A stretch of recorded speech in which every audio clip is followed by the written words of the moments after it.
好，我们再来看看美中之间的争霸哦，真的是一山还有一山高。我们来看看美国共和党有议员提议说，我们干脆啦，全面封杀中国留学生吧。好，他推出说制止中共签证法案哦。这个共和党的众议员叫做摩尔，他说哦，美国每年向大概30万名中国的公民发放这些学生的签证啊，哦，这些人有可能是要来监视我们美军啊，还有窃取智慧财产权的机会哦，对我们的国家安全哦造成很严重的威胁哦。那跟我们台湾哦赖政府其实蛮像的哦，都不要来哦，或者是说你来这边可能就是做间谍的。那华裔的学者有一些现在慢慢的哦就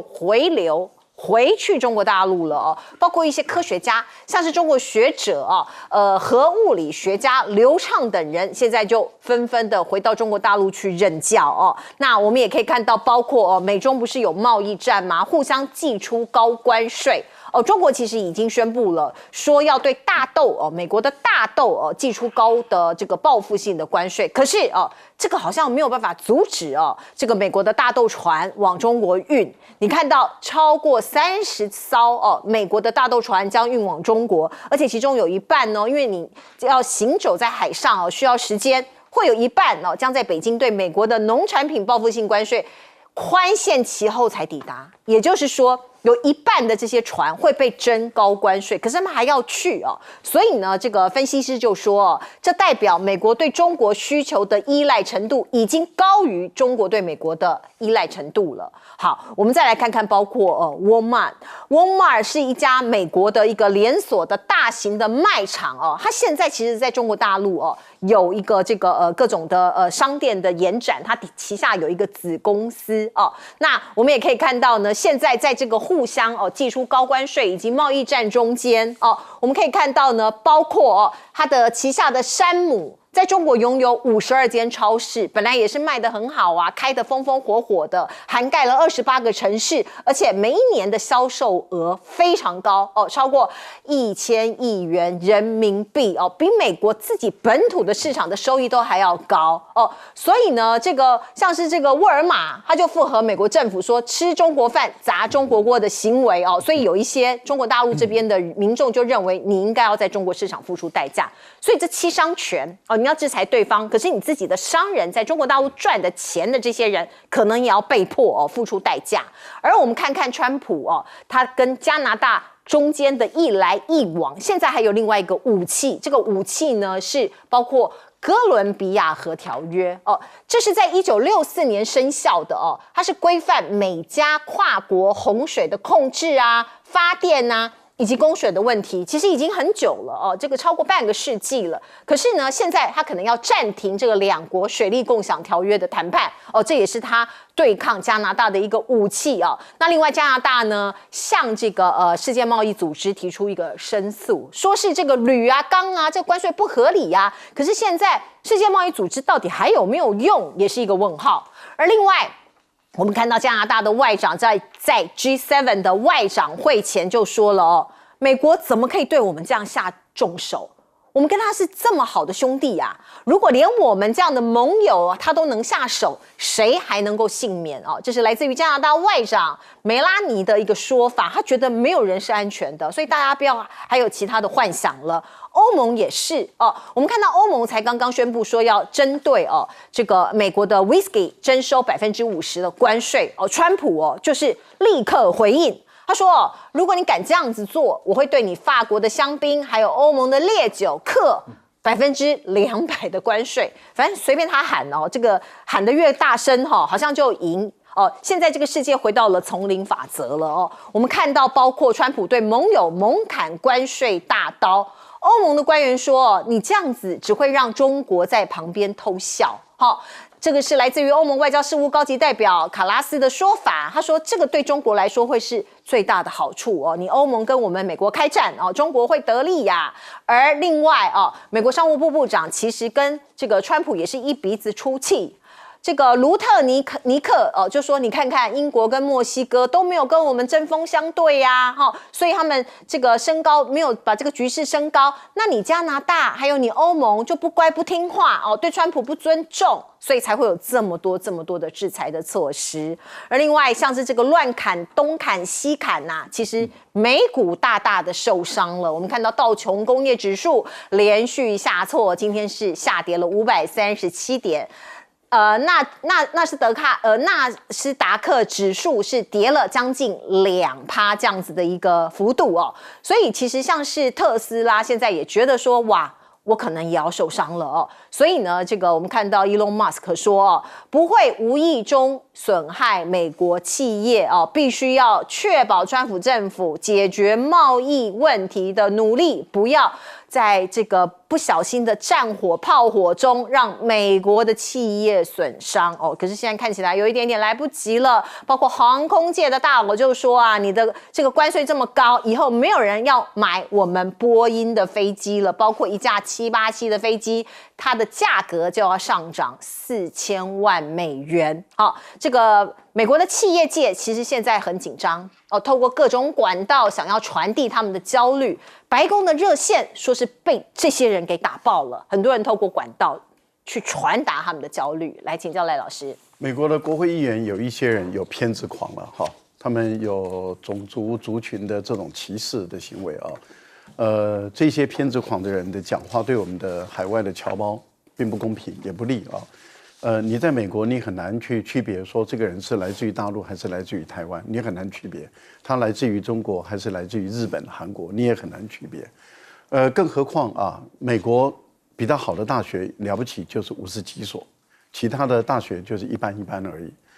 50几所大学比较好，那其他一般的情形下，维持这些大学能够活下去，其实大陆的留学生贡献很大。30万的留学生让这些一般的大学还能够活下去如果你一旦都停止他们来的时候，那些一般的大学基本上就很难活下去了。我想美国的大学会跟台湾一样，慢慢的走向倒闭潮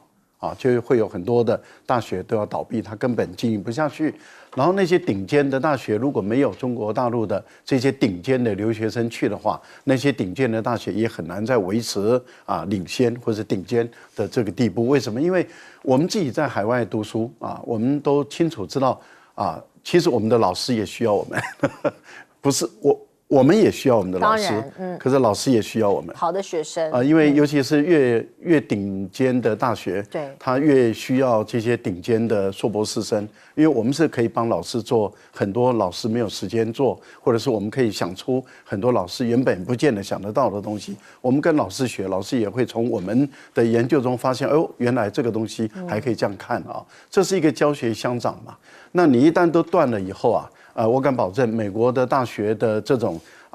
领先性很快的就会往下降落。第一个是经费的问题，第二个没有这么优秀的学生的时候美国的顶尖大学很难维持在顶尖的地步。然后倒闭潮也一定会发生，然后造成很多高等教育的这些老师他们要失业，也会给美国社会带来很大的问题。这代表什么？这位参议员或者是众议员他们的无知，他们的无视，还好。这个美国的国会议员讲的是一回事，行政部门要做的又是另外一回事，这一点我们看还有一些平衡。不过我觉得，由于美国的社会对于这些华裔的或是对亚裔人士的这种不公平的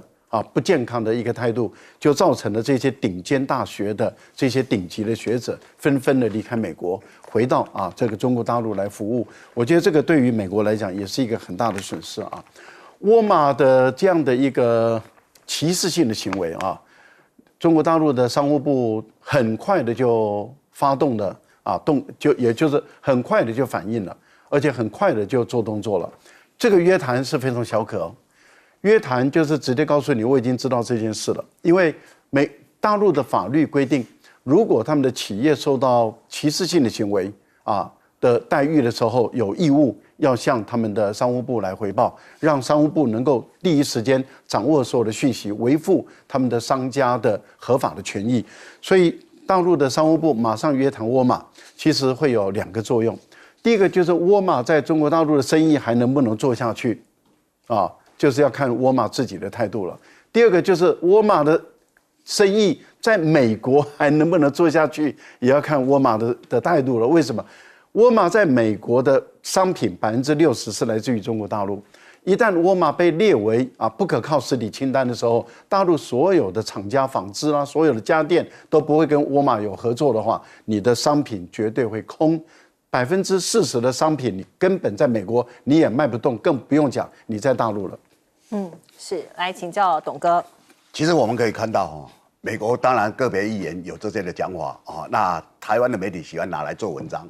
哪一个议员又讲了什么什么。那就很简单嘛，你要像我们立法院113席，任何一个国会议员讲了什么东西，会有人去大做文章吗？少之又少吧。那这个就是一个题材30万的中国大陆的留学生，有多少人被美国吸收为 CIA 的密探啊？不要讲中国大陆，台湾有多少？现在已经在立法院横行无阻了，对不对？大家看到美国就收买你这些留学生，他现在讲说，他们会来窃取资料。我相信也有，但是两方面都有美国后的利用他们把那些来美国留学的学生吸收多少，在各国里面安插他们自己的人马，谁不知道好，那讲这个有时候你看起来，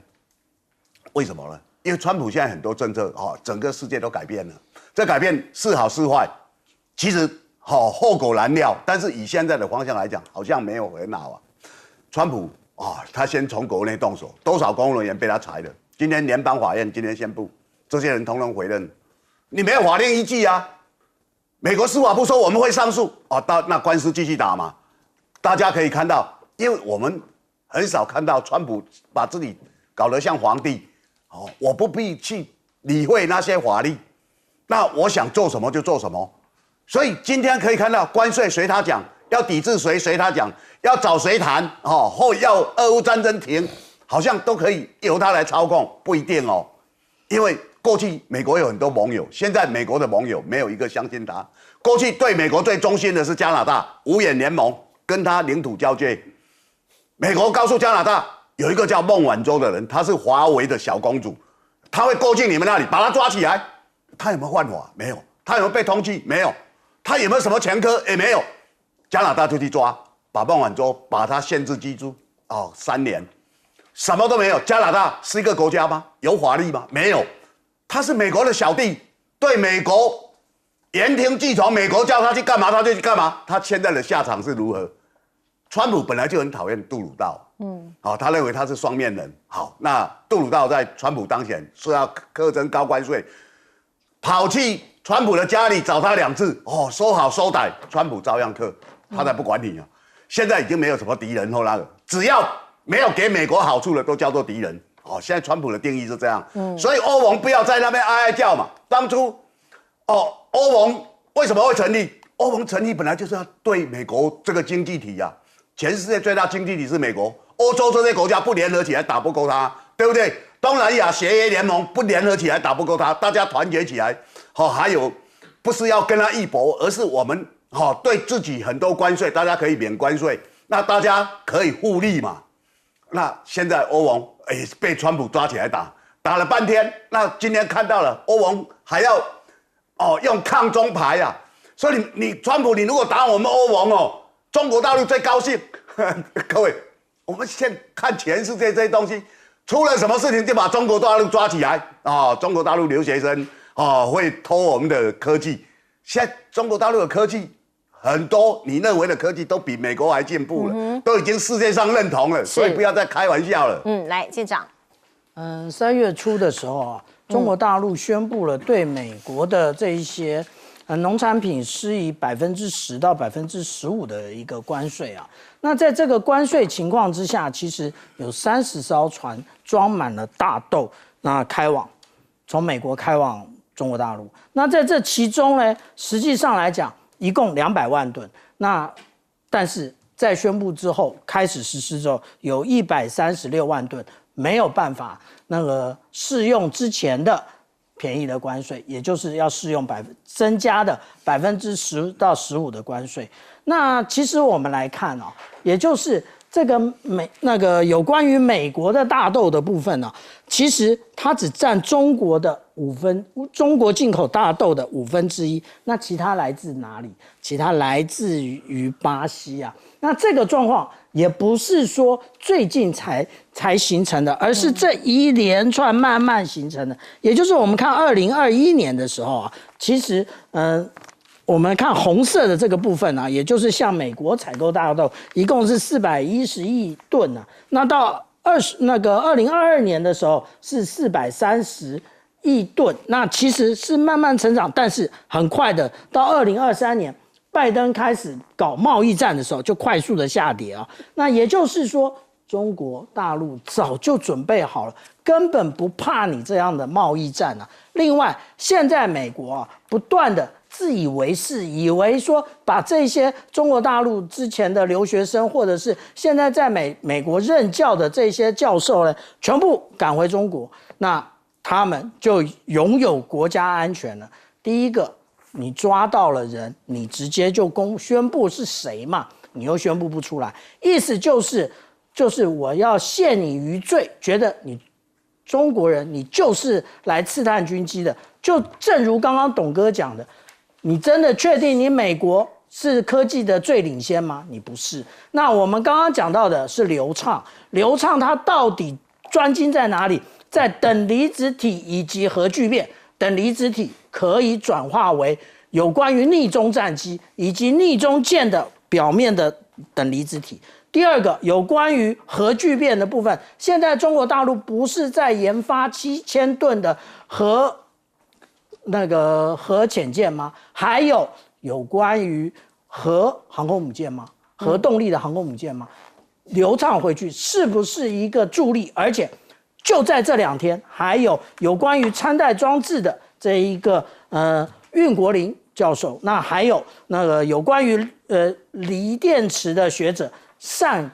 葛善海，所以这些人都回去了，也就是回到大陆之后，大陆只会更进步，美国只会更落后。好，我们来关心一下菲律宾现在的状况哦。菲律宾的前总统杜特地，他现在已经抵达了海牙哦，在荷兰的国际刑事法庭，并且在当地时间下午2点第一次出庭。他将是第1名被送上海牙国际刑事法院的亚洲国家前总统哦，所以这件事情其实也蛮大的。我们看到在菲律宾本土哦，好多人上街哦去抗议这件事情，去支持杜特地。您透过画面可以看到呢，包括在菲律宾的首都马尼拉。还有达沃市以及棉兰等地哦，有看到很多支持杜特地的民众哦，到街上去游行示威哦，声援杜特地。他们认为哦，国际刑事法院哦被小马可仕，也就是现在的菲律宾总统所利用哦，来打击政敌哦。所以你可以看到，包括哦这个小马可仕现在到底是怎么想的呢？如果这2个政治家族在菲律宾哦对峙，那对人民是好的吗？这件事情不只是事关2028的总统大选，更决定菲律宾的未来。而现在眼看着5月有一个期中选举，就是一个大考验。因为杜特地的女儿萨拉这位女士，她现在是副总统。那如果其中选举就是靠这个杜特地家族的这个议员多一点，可能他被弹劾的这件事情可以免除，否则这个小马可仕可能会掌握大部分的所谓的国会议员的派系的一个席次。那另外我们看到呢，2028年这个大选呢，当然是这2个家族是一个必争的一个大位。可是我们看到这个杜特地的女儿，她莎拉，她现在的支持度是多少？她现在支持度是第1名将近30%的支持度。第2名，她领先的幅度有10%所以她这个受迫害的形象是不是会加速或者是让她的民调更往上涨呢？我们看到杜特地被逮捕的前一刻，他人在香港。当地有非常多菲律宾的侨民，大家知道在香港有很多菲律宾的外移的一个移工所以你可以看到他受到非常热烈的热情欢迎，数千人。那杜特地那时候在香港待得好好的，有人还认为他会向中国大陆申请政治庇护呢。结果他选择回到菲律宾接受调查，然后被送到海牙去有人说这就是未来的选举操作因为必须讲杜特地他下台的时候，他的支持率还有60%，而且超过60%。那另外我们再来看看小马可仕他到底在想什么？他抓杜特地。可能同时得罪中国跟美国哟我们来看看呢，川普跟习近平过去呢曾经联手反对国际刑事法院中国曾经严厉批评说逮捕杜特地是政治暗杀。而川普之前对于 ICC 这个法院说，你们要谨慎你们避免政治暗杀所以我们再看看杜特地，其实他私交他不管是个人或者他在领导的菲律宾，那个时候跟中国大陆都很好他曾经跟一名中国大陆的商人说，如果你们愿意的话，不妨就把菲律宾当作中国的一个省。那2017年的时候，他第一次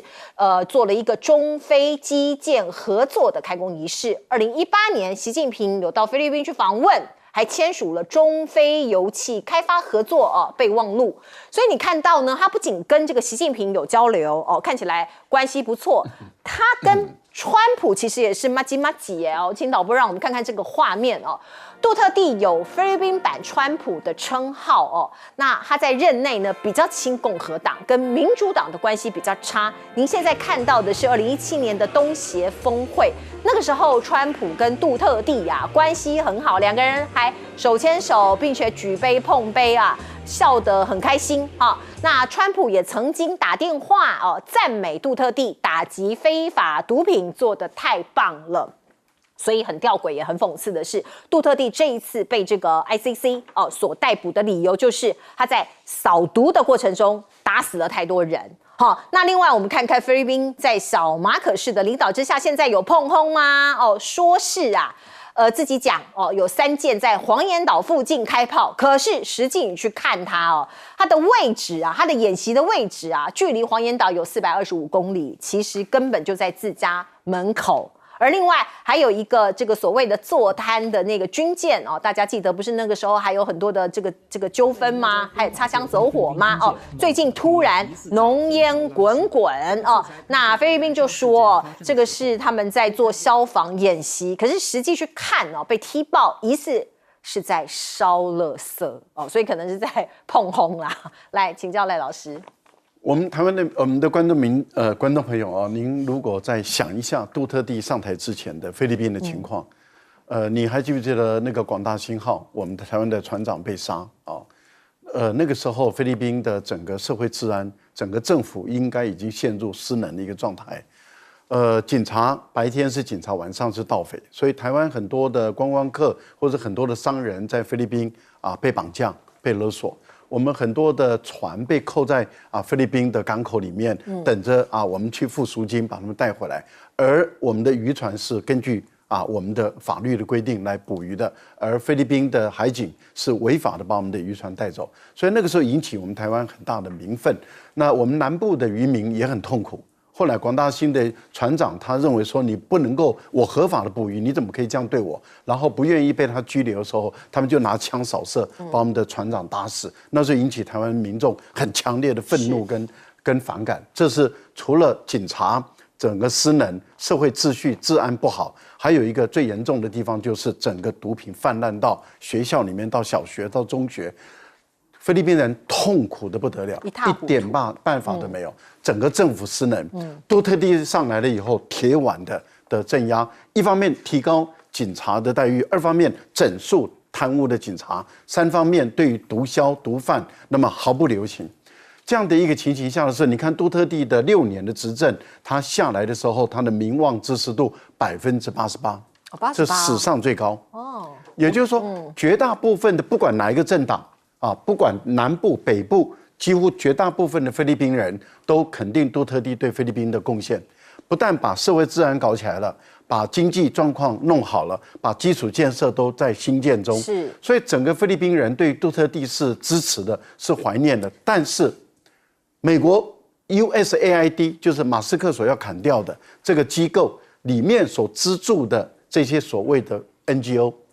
他就去这个法院啊，国际法院去控告杜特地，是说他那个犯了这个人类罪。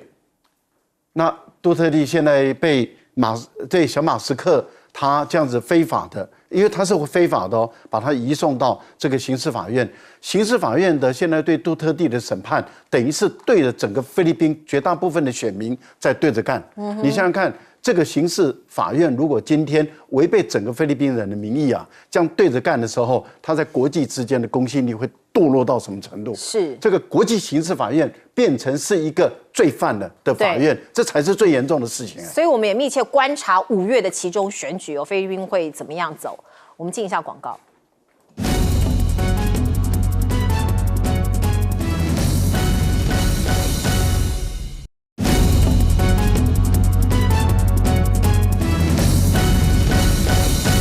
好，菲律宾的前总统在海牙今天开庭，未来会怎么样呢？董哥，大家可以看，这个就是一个政治报复啊！为什么呢？因为大家要了解哦，2016年哦，小马可是曾经跟杜特地一起参选过总统，结果小马可是输了。输了以后，杜特地做了什么事情呢？他让小马可仕的爸爸，全世界最有名的贪污犯马可仕，让他回国，葬在英雄牧场啊。这个不容易，就我们等于说国军4万公墓一样啊。然后在马可仕100年诞辰的时候，又对他赞美有加，说他在菲律宾也有很多贡献。那现在小马可仕是以怨报德。你要知道，国际法庭其实是去年4月对杜特地就说要把他逮捕起来。小马可仕那时候说他不会配合，因为第一个菲律宾不是 ICC 的成员，美国也不是，大家都不是。那你为什么现在突然说我要把他逮捕？因为就是刚大家提到，今天5月要有期中选举。对，那菲律宾的选举是很特殊的。菲律宾选举就是说，他的参议院有24席，有一半要改选，3年要选一次。他一任6年，众议院3年都就要改选，他有287席，那里面有58席是不分区。他们的政治是这样。那杜特地对这个很在乎，为什么？因为他想修宪，他想继续连任。对，那1987年那时候罗姆斯他们很多人都想当总统，人都想修宪，你知道吗？想要再继续当。艾洛耶也曾经想修宪。罗姆斯那一次菲律宾人很生气，他们60万人上街头，所以他打消念头。艾洛耶也被舆论所反对，也打消念头。那结果呢？现在小马可仕就是要这样干，为什么？给各位看一个，这是菲律宾总统跟副总统是各自的选票哦。是，那他不是说我们一起的选票，像蔡英文后赖清德这样，不是。这是这一次选举，小马可仕得了3163万票，是得了58.77%，不得了啊，快60%啊。可是莎拉，就是杜特地的女儿得了比他还高。3220万票，他得了61.53%，所以你就知道，本来这一次是莎拉要选了，那就是他们几个家族大家合作说先给你当，没想到现在小马可仕恩将仇报，所以变成菲律宾民众积怨就觉得说，杜特地那时候让整个社会上有秩序啊，我们过去很乱，毒贩很多，菲律宾变成毒贩天堂，那今天有一个做事的人，你今天既然这样恩将仇报，把他出卖。所以小马可仕他绰号叫邦邦啊，他这时候被很多人唾弃，那这次选举对他未必有好处。是我们进一下广告。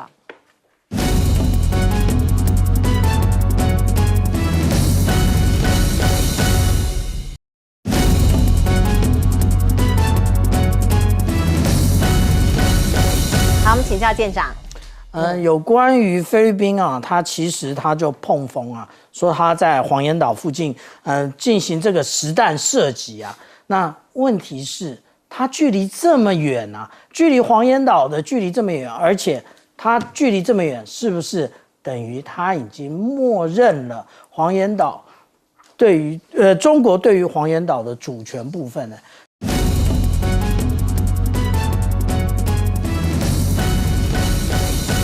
好，欢迎您回到新闻大白话的节目现场，我是前次介绍这1个小时的来宾，首先是资深媒体人董志森。是钱子豪，大家好。以及国际政治专家雷立乾老师，主持人好，观众朋友大家好。前海军舰舰长吕礼师，主持人好，各位观众大家好。好，观众朋友，我们来看看昨天赖清德总统突然在下午1点半的时候宣布了17个策略，主要是反并吞，并且感觉上是针对对岸的反渗透我们来看看呢，一般大众的回应或者是感觉是什么？有很多的网友到赖总统的脸书底下留言说：“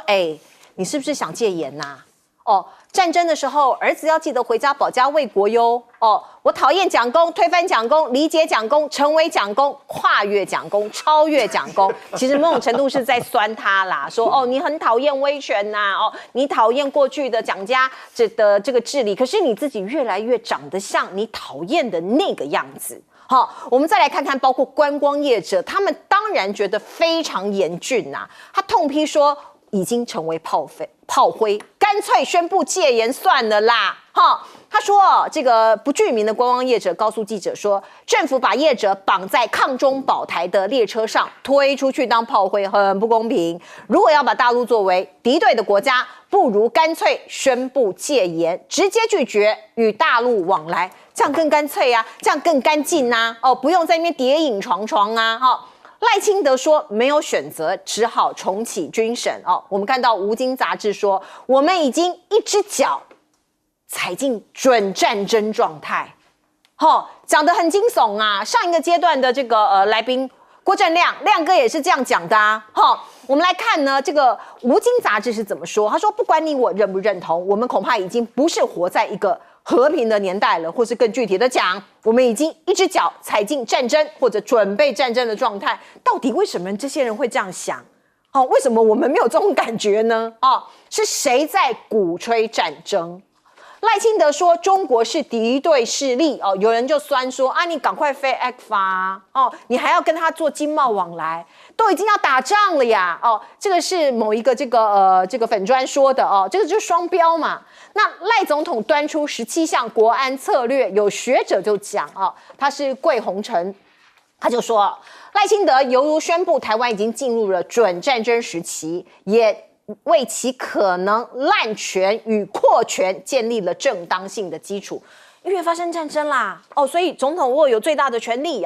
准备为下一个阶段的滥权跟扩权来做准备。而国台办有回应说是玩火自焚另外我们再来看看现在还在战争的这个国家乌克兰他们有一种叫做督战队，如果是熟知战争的这个大家应该都知道就是如果你逃兵如果你没有往前走我可能就要把你枪毙。我们看到俄乌战争开战3年多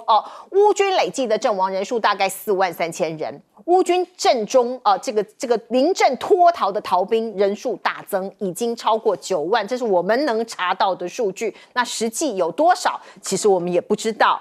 那现在在这个战场上面，我们看到美国跟乌克兰不是已经谈好了要有一个停战30天的协议吗？可是俄罗斯打脸了川普啊！你看到呢？克里姆林宫的高级官员说，莫斯科根本不希望暂时停火，因为如果停火的话，乌克兰的军队就有喘息的空间所以我们看到呢，某种程度他是拒绝了普京不想停火吗？泽伦斯基就说，川普的态度藏玄机什么意思他说普京当然害怕直接告诉川普，他想继续这场战争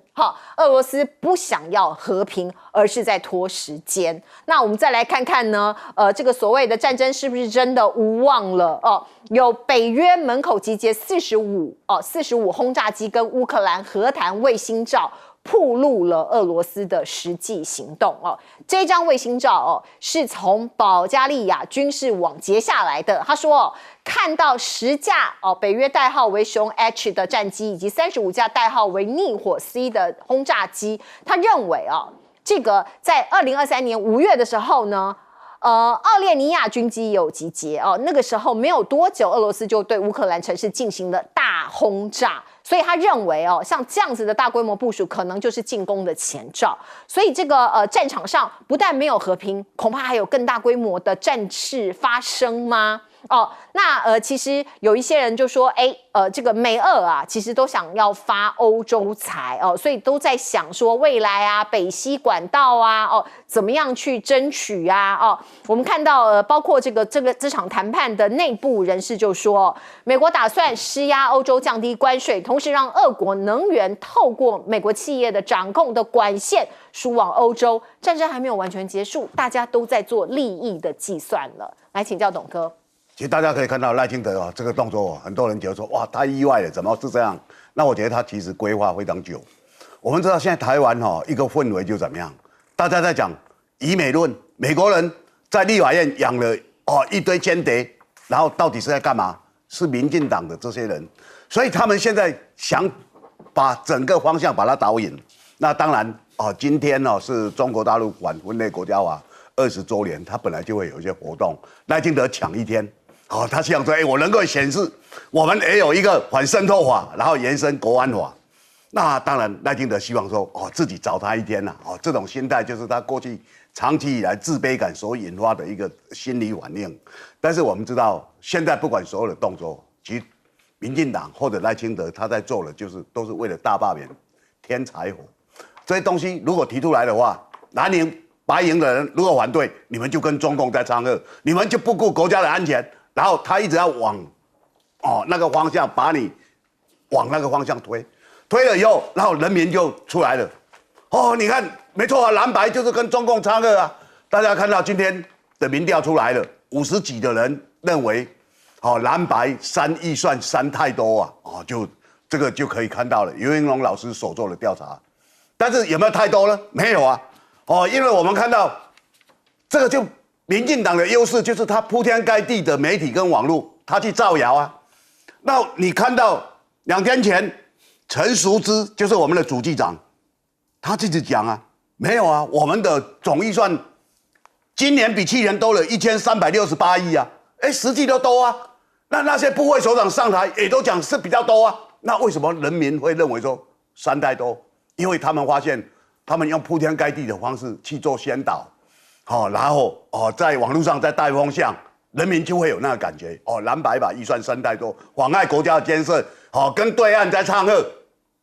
那这个对他们的大罢免就是很有力的柴火。所以现在所有这些动作，赖清德就丢出来当然要修法，你修法要到立法院，立法院要不要接受？立法院有意见，你跟中共唱和，马上用这一招。所以我们可以看到，其实民进党从这些年来，他们学到一个经验，只要用抗中保台就无往不利。大家记得，这些年来台湾或者世界上最丑陋的认知作战，还最成功的就是王立强案嘛，那是假的啊！王立强说我要花60亿让韩国瑜当选了，我们共产党就是要这样做啊，那是假的啊！蔡英文、赖清德那时候，他们获利，他们胜选了，所以他知道这东西最好用。台湾每天都在接受假信息，这个假信息。是民进党政府刻意放出来，他透过他的媒体、他的网络，然后铺天盖地去讲嘛。那蔡英文一当选以后，有没有继续办王立强案？没有啊，连赖清德都当选了，已经有5年多了，有没有办？完全没办啊。为什么？因为他得利了，他这东西他根本来就知道是假的，所以我们知道赖清德现在就一直在营造、在构筑、在强化他们这种的做法。最近其实这2个礼拜，台湾有3个司法判决下来，很多人没有很注意，我讲给大家听啊。高雄有一个孙海涛海军少将，他跟一伙人他们，就去中国大陆，他们有黄埔的一个基金会，他们就办他，跟中国大陆怎么样，2审判无罪，下来几乎就是无罪了，对不对？你每天，因为他要去经营我们的退将，我们退伍军人都去。被中国大陆给收买，没有法院判无罪啊。另外一个，台北的这边办的这个是中华妇女联合会何建华说他陆配跟对岸听对岸的指示拿对岸的钱，后来办了半天，2审也是无罪。大家可以看到了嘛，2审无罪，几乎3审就没有什么好审查了。可以看到，那前2天有一个高雄有一个案子叫周满之的案子。这个案子也是说，他接受省西的统战部门在台湾搞一些中国大陆的一些组织结果他也是2审无罪。所以你可以看到，对赖清德来讲，司法不买账但是他在用检察官办理的时候，他们那些媒体，那些报纸，还有那些谈话性节目，就每天把它放很大，好像真有那回事啊！现在判无罪，你冤枉别人，A 谈多少里长？台北市有选举前有20几个里长被 A 谈，通通不起诉，证据不足。可是为什么搞到现在才证据不足？因为我那时候是要办一个氛围的，要帮赖清德选举，所以检察官专门在做这个事情啊，对不对？那大家可以看到，赖清德现在就在塑造这个氛围，在告诉司法界，我要办谁，你们就要配合。今天霍坤吉被办了，今天，那大家可以看到，我们的司法是为赖总统的命令是从那他把这个气氛营造出来，他想要干嘛？他想要营造一个大罢免最有利的，谁只要不服从他的讲法，那你就是通匪啊！这就是赖清德的心思啊！各位别奇怪搞不好过几个月，台湾会成立警备总部大家就要回复到那个时代吧。好可怕这样听起来觉得毛骨悚然。来，赖老师，哇，如果台湾要再恢复这个警备总部，刚刚志成兄说不要惊讶，不要奇怪，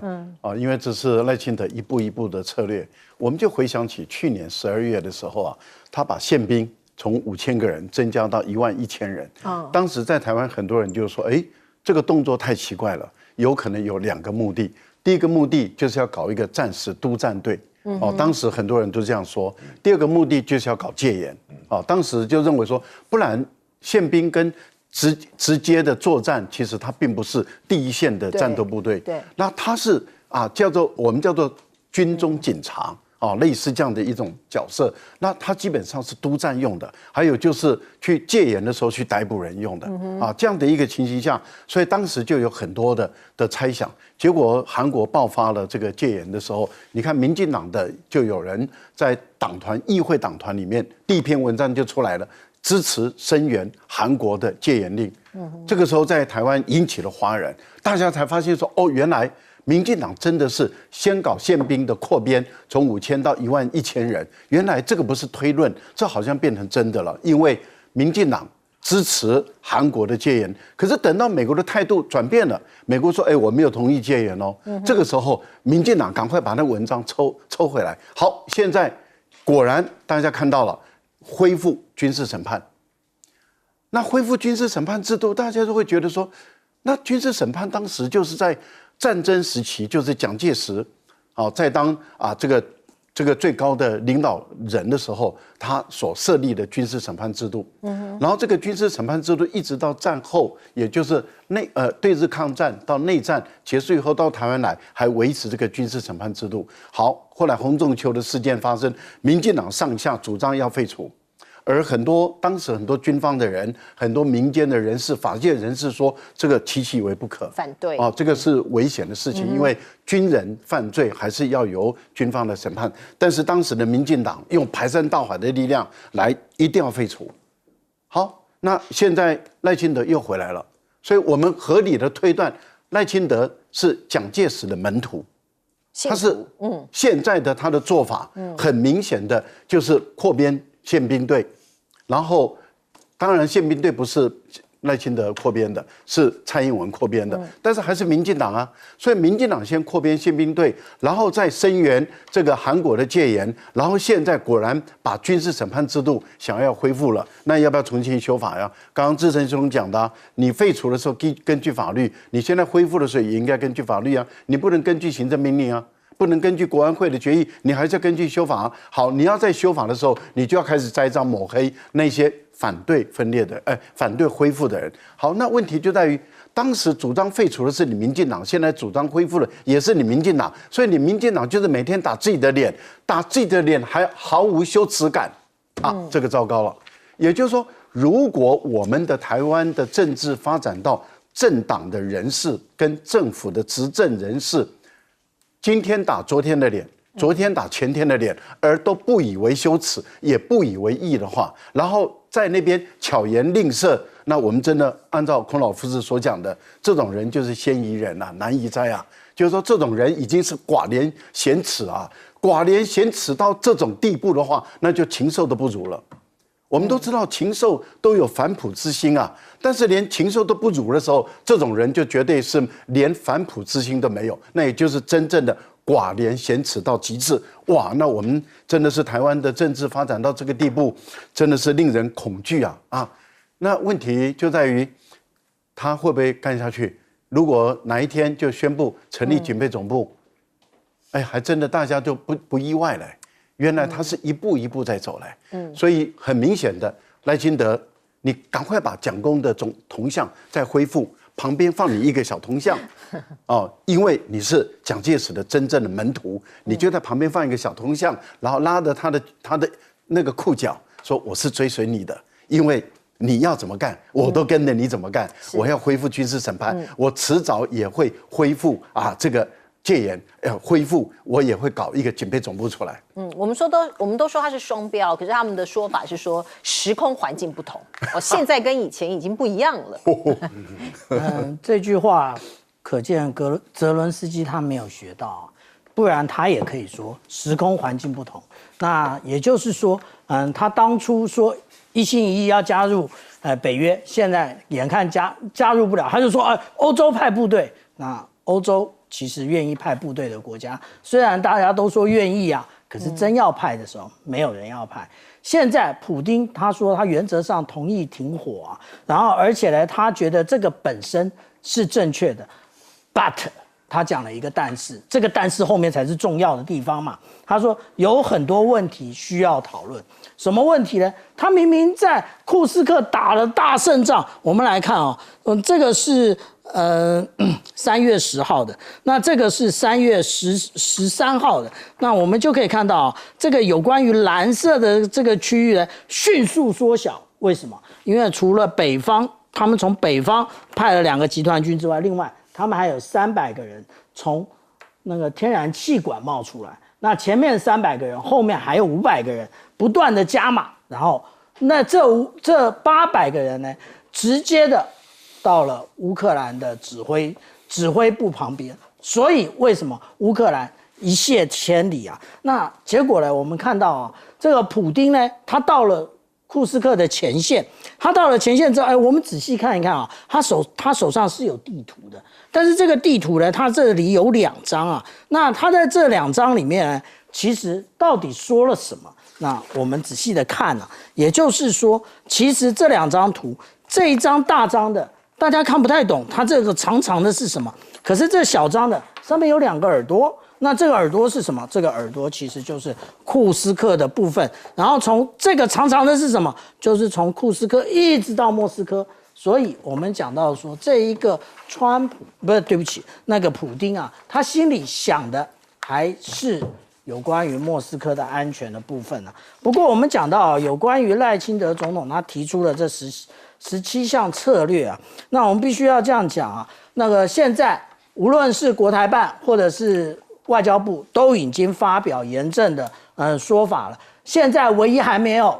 用行动表示的，也就是解放军，但是他讲的内容已经符合了联合利剑操演的一个标准，也就是说，你那个台湾的领导人，你胡说八道，他就来。联合利剑 204A、联合利剑 204B 都是如此。现在是不是有可能联合利剑 2025A， 而且他要让台湾人民有感，会不会有弹道飞弹飞过去呢？这就是问题了。那另外有关于北溪2号，因为时间快到了，我们只讲结论